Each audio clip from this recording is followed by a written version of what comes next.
web browser and searching for Visual Studio.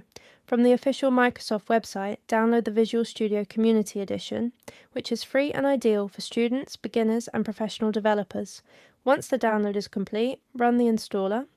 Visual Studio Installer will automatically prepare the required files and install the necessary components on your computer.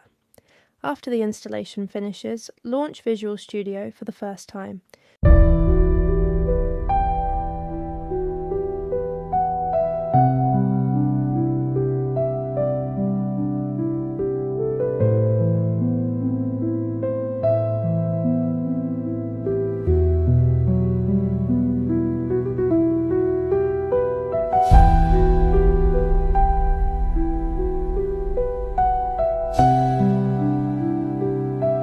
During startup, you'll be asked to personalize your development environment.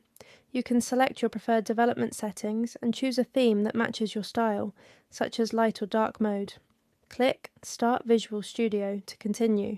Next, create a new project. In this example, we're creating a console application using C#. Enter a project name, choose a location to save your project, and keep the default settings if you're just getting started.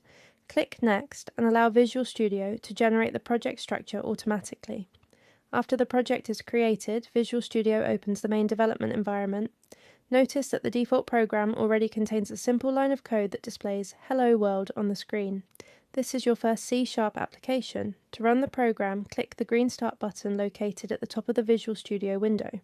Visual Studio will compile the code and launch the application. Congratulations! You have successfully downloaded Visual Studio, created your first C# console application, and explored the basic development environment. Thank you for watching, and stay tuned for more programming tutorials.